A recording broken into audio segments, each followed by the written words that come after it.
Hello everyone, आज मैं फिर से आप लोगों के लिए एडवांस इंग्लिश स्ट्रक्चर की वीडियो लेकर आई हूँ। इस स्ट्रक्चर की हेल्प लेकर आप एक अच्छे फ्लुएंट इंग्लिश स्पीकर बन सकते हैं। स्ट्रक्चर छोटे छोटे हैं बट बहुत ही ज़्यादा यूज़ होते हैं हमारे प्रैक्टिकल कॉन्वर्सेशन में। आप इस तरह के सेंटेंसेस का यूज़ करते होंगे ना। तुम मेरे दोस्ती के लायक नहीं हो, कभी तो फ़ोन उठा लिया करो, कभी तो मेरी बात सुन लिया करो, तुमने तो कहा था कि तुम आओगे, मेरी कसम खाकर कहो कि तुम सच बोल रहे हो। यह कोई तरीका नहीं है बर्ताव करने का। लगता तो नहीं है कि वो मेरे साथ बात करेगा। तो इस तरह के सेंटेंसेस बनाने के लिए हमें कुछ स्पेशल स्ट्रक्चर की ज़रूरत पड़ती है। छोटे छोटे स्ट्रक्चर है, मैं आपको सभी डिटेल में एक्सप्लेन करने वाले हूँ कि प्रेजेंट में आप क्या यूज़ कर सकते हो, पास्ट में क्या आप यूज़ कर सकते हो। तो चलिए वीडियो को स्टार्ट करते हैं और अपनी इंग्लिश को इम्प्रूव करते हैं। हमारा फर्स्ट स्ट्रक्चर है डिजर्व वर्थ। डिजर्व और वर्थ का यूज़ हम कब करते हैं? जब हमें कहना होता है ना लायक नहीं है, तुम मेरे दोस्ती के लायक नहीं हो, वह मेरे प्यार के लायक नहीं है, तुम मेरे भरोसे के लायक नहीं हो। तो ऐसे सेंटेंसेस बनाने के लिए हम डिजर्व या वर्थ का यूज करते हैं। लेकिन इसमें भी कंडीशन होते हैं। देखिए, जब आप किसी लिविंग थिंग्स की बात करेंगे, ठीक है, जब आप लिविंग थिंग्स की बात करेंगे तो वहाँ पे आपका स्ट्रक्चर रहेगा। सबसे पहले सब्जेक्ट यूज कीजिएगा, देन डू या डज का यूज कीजिएगा और नॉट का यूज कीजिएगा, क्योंकि आपका सेंटेंस हमेशा नेगेटिव रहेगा। उसके बाद डिजर्व का यूज कीजिएगा, देन ऑब्जेक्ट। अगर आप नॉन लिविंग की बात करेंगे, ठीक है, किसी नॉन लिविंग की बात करेंगे तो आपका स्ट्रक्चर रहेगा सबसे पहले सब्जेक्ट, देन इज और आर का यूज करना है नॉन लिविंग थिंग्स के लिए, देन नॉट का यूज कीजिएगा, देन वर्थ आएगा और वर्ब में आईएनजी आ सकता है या आपका नाउन आ सकता है या ऑब्जेक्ट आ सकता है, कुछ भी आ सकता है आपके वर्थ के बाद। ठीक है, जो आपका सेंटेंस रहेगा वही आएगा। जैसे चलिए इसके सेंटेंसेस को बना के देखते हैं। यह खाना खाने लायक नहीं है, तो आप क्या लिविंग थिंग्स की बात करें या नॉन लिविंग थिंग्स की बात करें? खाना है, नॉन लिविंग थिंग्स है, तो यहाँ क्या यूज करेंगे?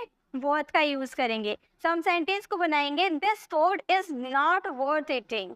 देखिए यहाँ पर खाने का काम हो रहा था ना, एक्शन हो रहा था, तो ईट में हम लोगों ने आईएनजी लगा दिया। This food is not worth eating, ये खाना खाने लायक नहीं है। This water is not worth drinking, इस तरह से आप इसका यूज कर सकते हो। अगर आपको बोलना हो तुम मेरी दोस्ती के लायक नहीं हो, तो आप बोलोगे यू डोंट। देख, दोस्त की आप बात करोगे तो डू या डज का यूज करोगे, तो यू के साथ डू का यूज होता है। डू नॉट का कॉन्ट्रैक्शन हम लोगों ने डोंट का यूज कर दिया। देन हमें क्या यूज करना है? डिजर्व का यूज करना है, डिजर्व। देन ऑब्जेक्ट हमें यूज करना है माई फ्रेंडशिप। तो हमारा सेंटेंस क्या फ्रेम हुआ? You don't deserve my friendship, तुम मेरी दोस्ती के लायक नहीं हो। तुम किसी चीज के लायक नहीं हो। मान लो किसी लिविंग थिंग्स की बात करें, तुम किसी चीज के लायक नहीं हो, तो आप बोलोगे you don't deserve anything. You don't deserve anything, तुम किसी चीज के लायक नहीं हो। तो समझ में आ गया डिजर्व और वर्थ का यूज कब करना है। आप ऐसा सेंटेंस बहुत यूज करते हो, लायक नहीं हो। जैसे तुम मेरे प्यार के लायक नहीं हो, वह मेरे भरोसे के लायक नहीं है, तुम इस किताब के लायक नहीं हो, तुम ये खाने खाने के लायक नहीं हो। तो ऐसे सेंटेंसेस को बनाने के लिए आप इस स्ट्रक्चर को फॉलो करेंगे। ठीक है, एक सेंटेंस आप लोगों के लिए है, यह लड़की तुम्हारे लायक नहीं है। इस सेंटेंसेस को आप फ्रेम करना और इसका आंसर आपको कमेंट बॉक्स में करना है। नेक्स्ट हमारा स्ट्रक्चर है डू एवर। डू एवर का मतलब होता है कभी तो। कभी तो मेरी बात सुन लिया करो, कभी तो वहां जाया करो। तो कभी तो के लिए आपको डू एवर का यूज करना है।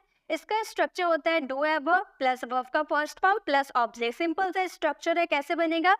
कभी तो कॉल कर लिया करो। देखिए यहाँ पर आपका ऑब्जेक्ट है ना, अगर आपका ऑब्जेक्ट रहता है तो लिखिएगा, नहीं रहता तो आपका वर्ब का फर्स्ट फॉर्म में ही एंड हो जाएगा सेंटेंस का। तो कभी तो कॉल कर लिया करो, डू एवर कॉल। कभी तो फोन उठा लिया करो, तो इस सेंटेंस को हम बनाएंगे डू एवर। और फोन उठाना यानी कि पिकअप का यूज करते हैं फोन उठाने के लिए, तो बोलेंगे do ever pick up the phone. Do ever pick up the phone, कभी तो फोन उठा लिया करो। कभी तो टाइम से आ जाया करो, do ever come on time. Do ever come on time, कभी तो टाइम से आ जाया करो। इसी तरह से कभी तो बता दिया करो। इस सेंटेंसेस को आप फ्रेम करना और इसका आंसर आपको कमेंट बॉक्स में करना है। चलिए नेक्स्ट स्ट्रक्चर में जाते हैं। अब हमारा you said that. You said that, तुमने तो कहा था। यू सेड दैट मीन्स तुमने तो कहा था। इसका स्ट्रक्चर रहेगा यू सेड दैट आपको पहले यूज करना है, देन सब्जेक्ट, देन वुड का यूज कीजिएगा, देन वर्ब का first form and the last object. Would के बाद अगर आपका सेंटेंस नेगेटिव रहा तो वुड के बाद हम नॉट का भी यूज कर सकते हैं। ठीक है, जैसे कि हमारा सेंटेंस रहेगा, तुमने तो कहा था कि तुम मुझे कॉल करोगे। देखिए मैंने आपको वुड के यूजेस में ही बताया था कि अगर आपका पहला सेंटेंस पास्ट में रहा एंड सेकेंड सेंटेंस गा गे पे खत्म हो रहा यानी कि उसमें वुड का ही यूज करना है। ये मैंने आपको वुड के यूजेस में ही बताया था। तो हमारा पहला सेंटेंस तुमने तो कहा था, ये हमारा पास्ट का सेंटेंस है ना, इसीलिए गा गी पे खत्म हो रहा सेकेंड सेंटेंस, तो हम इसमें वुड का यूज करेंगे। तुमने तो कहा था, यू सेड दैट, तुम मुझे कॉल करोगे, you would call me. You said that you would call मी, तुमने तो कहा था कि तुम मुझे कॉल करोगे। उसी तरह से तुमने तो कहा था कि तुम ऐसा नहीं करोगे, तो आपको बोलना होगा यू सेड दैट, तुमने तो कहा था, यानी कि यू सेड दैट तुम ऐसा नहीं करोगे। You would not do so, तुम ऐसा नहीं करोगे। तुमने तो कहा था कि तुम ऐसा नहीं करोगे, you said that you would not do so.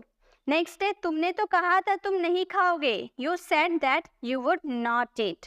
You said that you would not eat, तुमने तो कहा था कि तुम किसी को नहीं बताओगे। इस सेंटेंसेस को आप फ्रेम करना, तो आप ऐसे सेंटेंसेस यूज करते हो ना, तो अब आपको जब भी कहना हो तुमने तो कहा था, उसके बाद आपको जो सेंटेंस रहेगा वो सेंटेंसेस में आपको वुड का यूज करना है। ठीक है, चलिए अब आगे बढ़ते हैं। नेक्स्ट है हमारा must have to. Must have to का मतलब कुछ करना ही पड़ेगा, मतलब आपको करना ही पड़ेगा कोई काम। अगर सिर्फ इतना बोलते ना करना पड़ेगा, तो उसके लिए हम विल हैव टू का यूज करते हैं वर्ब के फर्स्ट फॉर्म के साथ। आपको याद होगा, जैसे अगर आपको बोलना हो मुझे जाना पड़ेगा, सिर्फ इतना बोले कि मुझे जाना पड़ेगा, तो आप बोलोगे I will have to go, I will have to go. लेकिन अगर आपको बोलना होगा मुझे जाना ही पड़ेगा, मुझे जाना ही पड़ेगा, तो आप बोलोगे I must have to go. ठीक है, मस्ट हैव टू का यूज करेंगे जब बहुत ही ज्यादा मजबूरी है आपके कि वो काम करना ही पड़ेगा, तब आपको मस्ट हैव टू का यूज करना है।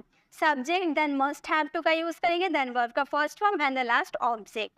तुम्हें रुकना ही पड़ेगा, जैसे मान लो मैं किसी के घर गई, अब मैं बोल रही हूँ क्योंकि अब बहुत देर मैं यहाँ बैठ चुकी हूँ, अब मुझे घर जाना है, तो अब आपका आगे वाला पर्सन बोला कि तुम्हें यहाँ रुकना ही पड़ेगा, बहुत दिन बाद तुम मेरे घर आए हो, तुम्हें रुकना ही पड़ेगा। तो सेंटेंस में you must have to stay, you must have to stay, तुम्हें रुकना ही पड़ेगा। उसे यहाँ आना ही पड़ेगा, तो हम बोलेंगे he must have to, he must have to come here, उसे यहाँ आना ही पड़ेगा।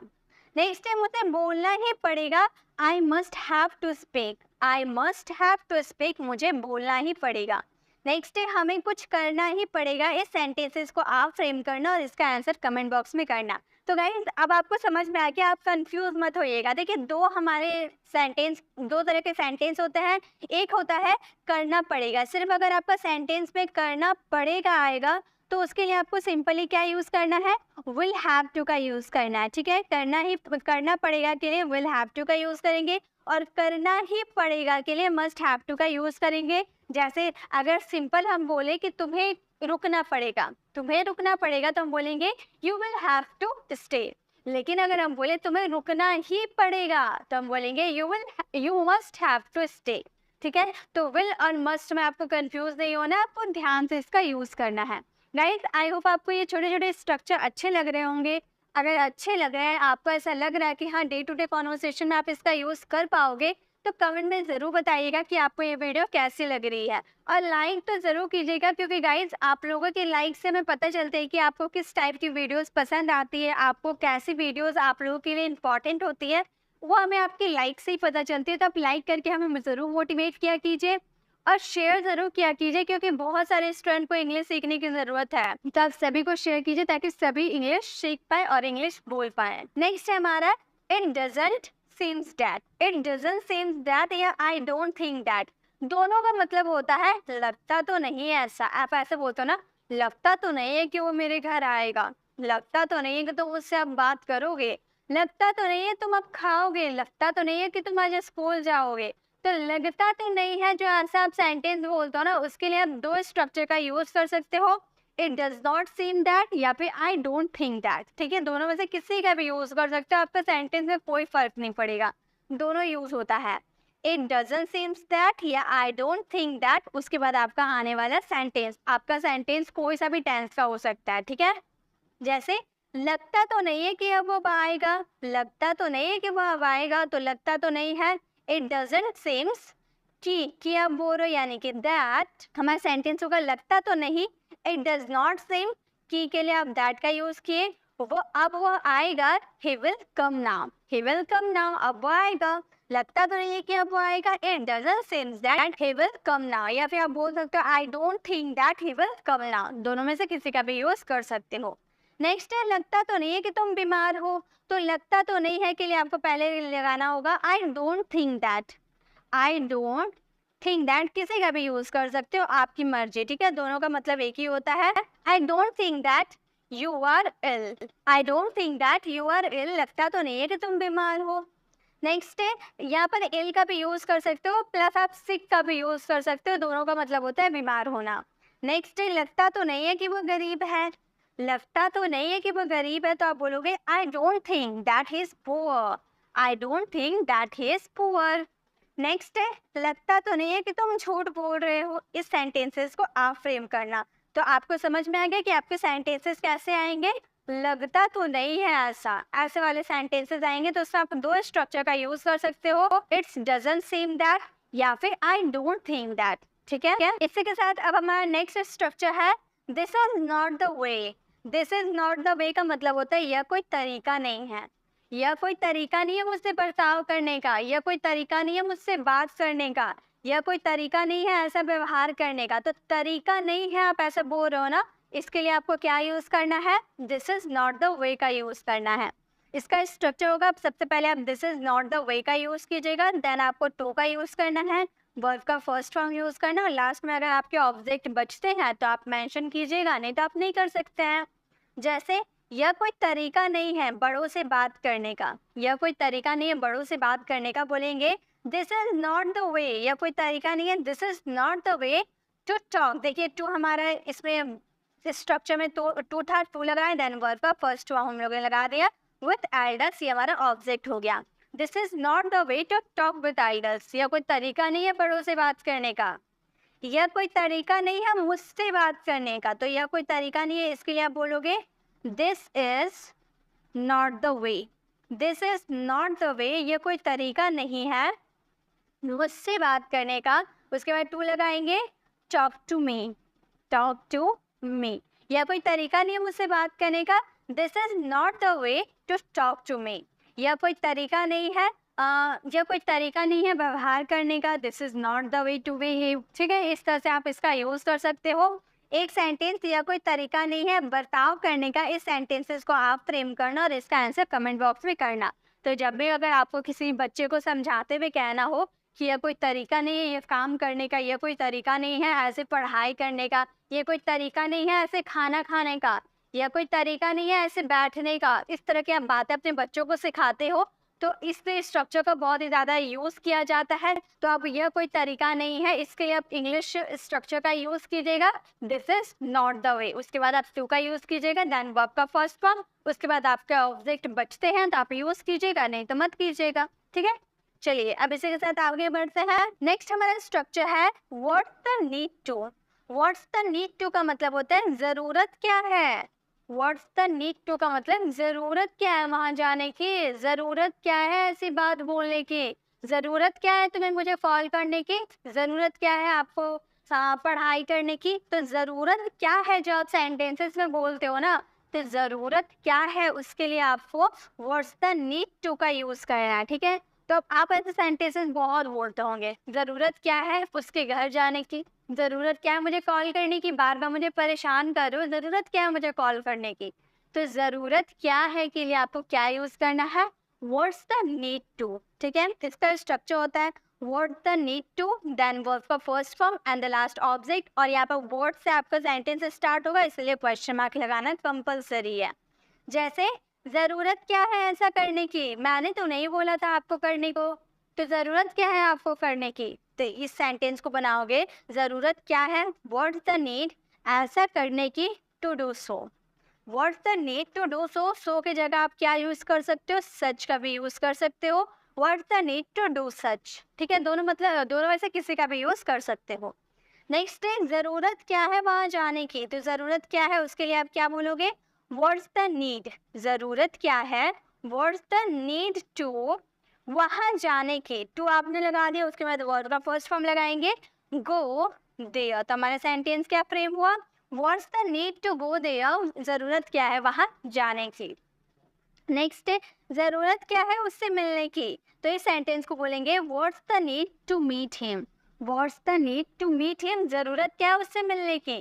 तो इस तरह के सेंटेंस है जिसमें आपको ज़रूरत क्या है बोलना हो, तो वहाँ पे आप व्हाट्स द नीड टू का यूज़ कर सकते हो। गाइस मैंने आपको वैसे ही वैसे स्ट्रक्चर दिए हैं जिसका यूज़ आप एक्चुअली में अपने प्रैक्टिकल कॉन्वर्सेशन में करते हैं, और ये बहुत ही ज़्यादा आप यूज़ करते हैं। मैं ऐसे ही स्ट्रक्चर आप लोगों के लिए लेकर आई हूँ। आप जरूर कमेंट में बताइएगा कि ये आपको वीडियो अच्छी लगी। और गाइस इस 8 स्ट्रक्चर में मैंने 8 स्ट्रक्चर आपको ये इस वीडियो में बताया है। 8 स्ट्रक्चर में आपको जो स्ट्रक्चर सबसे ज़्यादा यूजफुल लगता है, आप जिस स्ट्रक्चर का use daily day to day conversation में करते हैं, बहुत ही ज़्यादा करते हैं, उस स्ट्रक्चर को लिखकर आप कमेंट बॉक्स में ज़रूर मुझे रिप्लाई कीजिएगा। मैं भी देखना चाहती हूँ कि आप कौन से स्ट्रक्चर का यूज़ अपने डे टू डे कॉन्वर्सेशन में बहुत ही ज़्यादा करते हैं। नेक्स्ट हमारा है ज़रूरत क्या है तुम्हें बोलने की। इस सेंटेंसेस को आप फ्रेम करना और इसका आंसर आपको कमेंट बॉक्स में करना है। चलिए नेक्स्ट और लास्ट हमारे स्ट्रक्चर को देखते हैं। स्वेयर ऑन मी बहुत ही ज़्यादा यूज़फुल है और बहुत ज़्यादा इसे यूज़ किया जाता है। स्वेयर ऑन मी, मेरी कसम खाकर कहो। ऐसा गाना भी है ना, मेरी कसम खाकर कहो। तो मेरी कसम खाकर कहो अगर आपको बोलना हो तो उसके लिए आपको कौन से स्ट्रक्चर का यूज़ करना है, स्वेयर ऑन मी। तो आप बोलो इसका स्ट्रक्चर होगा swear on me plus that plus sentences. जैसे आपके सेंटेंस ऐसे आते हैं ना, मेरी कसम खाकर कहो कि तुम अब से झूठ नहीं बोलोगे, मेरी कसम खाकर कहो कि तुम आज स्कूल जाओगे, मेरी कसम खाकर बोलो कि तुम सच बोल रहे हो, तुम सच्चे हो। तो मेरी कसम खाकर कहो या मेरी कसम खाओ, दोनों के लिए आपको क्या यूज़ करना है, स्वेयर ऑन मी का यूज़ करना है। देन इसके बाद आपको दैट का यूज़ करना है। उसके बाद आपके कोई सभी सेंटेंसेस आ सकते हैं आपके कोई सभी टेंसेस के अकॉर्डिंग, ठीक है। जैसे मेरी कसम खाकर कहो कि यह सच है। अब आगे वाला पर्सन आपको बोला कि भाई ऐसा ऐसा घटना हो गया, अब आपको उसकी बातों पे विश्वास नहीं हो रहा, तो आप बोल रहे हो कि मेरी कसम खाकर कहो कि तुम सच बोल रहे हो। तो उस समय आप बोल सकते हो स्वेयर ऑन मी, मेरी कसम खा के कहो swear on me that it's true, swear on me that it's true, तुम सच बोल रहे हो, ठीक है। नेक्स्ट है मेरी कसम खाओ कि तुम्हें नहीं पता। अब मान लो आपने बोला कि तुम्हें क्या पता है कि आज 7 बजे फ्री इंग्लिश क्लासेस में वीडियोस आने वाली है, तो आगे वाला पर्सन बोला मुझे तो नहीं पता। अब आप उसकी बातों पे विश्वास नहीं कर रहे हो, तो आप बोलो कि मेरी कसम खाकर कहो तुम्हें नहीं पता। तो मेरी कसम खाकर कहो कि आप क्या बोलोगे, स्वेयर ऑन मी का यूज करोगे। स्वेयर ऑन मी, मेरी कसम खाकर कहो स्वेयर ऑन मी, देन तुम्हें नहीं पता, उसके बाद आपको दैट का तो यूज करना है, दैट का यूज करोगे, तुम्हें नहीं पता यानी कि डोंट नो। हमारा सेंटेंस क्या फ्रेम हुआ, swear on me that don't know, मेरी कसम खाकर कहो कि तुम्हें नहीं पता, या फिर मेरी कसम खाओ कि तुम्हें नहीं पता, दोनों का मतलब एक ही होता है, ठीक है। नेक्स्ट है मेरी कसम खाकर कहो कि ऐसा नहीं करोगे तुम, किसी ने कोई गलती कर दिया, अब उससे आप बोलो कि मेरी कसम खाकर कहो कि अब से तुम ये गलती नहीं करोगे, ऐसे आप बोलते हो ना, तो आप बोलोगे swear on me that you will not do such now, swear on me that you will not do such now, अब मेरी कसम खाकर कहो कि तुम ऐसा नहीं करोगे, ठीक है। नेक्स्ट है मेरी कसम खाओ कि अब तुम झूठ नहीं बोलोगे। इस सेंटेंसेस को आप फ्रेम करना और आप मुझे कमेंट बॉक्स में इसका रिप्लाई जरूर करना। आई होप गाइस आज के छोटे छोटे स्ट्रक्चर आपको पसंद आए होंगे। डोंट डिजर्व या फिर आर नॉट वर्थ, इसके लिए लायक नहीं है के लिए हम यूज करेंगे डू एवर का यूज। कभी तो बात कर लिया करो, कभी तो बोल लिया करो, सबके आपको 2-2 सेंटेंसेस बनाने हैं। लायक नहीं है, इस पे स्पेशल आपको होमवर्क तो मैंने दिया है, उसे जरूर सॉल्व करना है। साथ में 2 सेंटेंसेस खुद से फ्रेम करनी है। कभी तो के लिए आपको 2 सेंटेंस यूज करना है, कभी तो मुझसे बात कर लिया करो, कभी तो पढ़ाई कर लिया करो। फिर यू सेड दैट, तुमने तो कहा था कि तुम मुझसे बात करोगे, तुमने तो कहा था कि तुम मुझे कॉल करोगे, इसके भी 2 सेंटेंस बनाने हैं। मस्ट हैव टू, कुछ करना ही पड़ेगा, तुम्हें वहाँ जाना ही पड़ेगा, तुम्हें मुझसे बात करनी ही पड़ेगी, इसके भी 2 सेंटेंसेस बनाने हैं। आई डोंट थिंक दैट, लगता तो नहीं है कि तुम इस अगली बार ऐसे कोई लगता तो नहीं कि अगली बार तुम ऐसे कोई गलती करोगे, लगता तो नहीं है कि तुम होमवर्क किए हो। तो ऐसे वाले सेंटेंसेस में भी आपको आई डोंट थिंक दैट का यूज करना है या फिर इट डजंट सीम्स दैट का यूज करना है, ठीक है। नेक्स्ट है this is not the way. This is not the वे का मतलब हो गया यह कोई तरीका नहीं है, या कोई तरीका नहीं है सोने का, या कोई तरीका नहीं है होमवर्क बनाने का। तो इसमें भी 2 सेंटेंसेस आपको फ्रेम करने हैं। व्हाट्स द नीड टू, ज़रूरत क्या है उसकी बात सुनने की, ज़रूरत क्या है तुम्हें ऐसे बात बोलने की, तो इसमें भी 2 सेंटेंसेस आप बनाना। स्वेयर ऑन मी, मेरी कसम खाकर कहो कि अब दोबारा तुम गलती नहीं करोगे, मेरी कसम खाकर कहो कि अब तुम हमेशा मुझे कॉल करोगे, इस पे भी 2 सेंटेंसेस बनाने हैं। तो टोटल आपके 16 सेंटेंसेस यहाँ हो गए। 8 सेंटेंसेस मैंने आपको होमवर्क में दिए थे, तो टोटल 24 सेंटेंसेस हो गए। ज़रूरी नहीं कि 24 सेंटेंसेस को आपको कमेंट बॉक्स में रिप्लाई करना, आप खुद से कॉपी में नोट्स भी बना सकते हो। और इसकी पीडीएफ हमारी टेलीग्राम चैनल पर मिल जाएगी, तो आपको स्क्रीनशॉट लेने की ज़रूरत नहीं है, मैं आपको टेलीग्राम चैनल पर शेयर कर दूंगी। आई होप गाइस आज के छोटे छोटे स्ट्रक्चर आपको पसंद आए होंगे, अच्छे लगे तो कमेंट में ज़रूर बताइएगा, ताकि मैं आप लोगों के लिए ऐसे ही छोटे छोटे स्ट्रक्चर हमेशा हर वीक में एक दिन जरूर लेकर आऊंगी। गाइस अभी तक आपने इससे पहले वाले स्ट्रक्चर वाली वीडियोस को विजिट नहीं किया, उसमें मैंने आपको कुछ स्ट्रक्चर सिखाए थे, छोटे छोटे थे जो डे टू डे कॉन्वर्सेशन में यूज करते थे। अभी तक आपने इससे पहले वाले स्ट्रक्चर वाली वीडियोस को विजिट नहीं किया, तो आप लेफ्ट साइड क्लिक करके आप हमारी डे 27 वाली वीडियोस को विजिट कर लीजिएगा। उसमें मैंने छोटे छोटे स्ट्रक्चर को आपको एक्सप्लेन की हूँ। और राइट साइड क्लिक करके आप हमारे प्लेलिस्ट में जाकर 75 डेज इंग्लिश स्पीकिंग कोर्स का डे 1 से मैंने स्टार्ट किया है, और मैं 75 डेज पे आपको इंग्लिश का पूरा कोर्स करवा दूंगी। डे 31 तक हम लोगों ने सारे कॉन्सेप्ट क्लियर कर लिए हैं, आज है डे 32, यानी कि 75 डेज में हम लोगों ने डे 32 तक सारे टॉपिक को कवर कर लिया है, और धीरे धीरे हम सारे टॉपिक को कवर करने वाले हैं। तो अगर आप अभी से डे 1 से वीडियो देखना स्टार्ट नहीं किए हैं, तो आप सीक्वेंस में सारे वीडियोस देखना स्टार्ट कर दें। अगर आपको मेरी वीडियोस अच्छी लग रही है, मेरी पढ़ाने का तरीका आपको अच्छा लग रहा है, तो सब्सक्राइब कर आने वाले बेल आइकन को प्रेस करें, देन ऑल नोटिफिकेशन जरूर क्लिक करें, ताकि जब भी मैं वीडियो अपलोड करूँ आप तक नोटिफिकेशन मिलती रहे। मिलते हैं नेक्स्ट वीडियो में, तब तक के लिए कीप लर्निंग।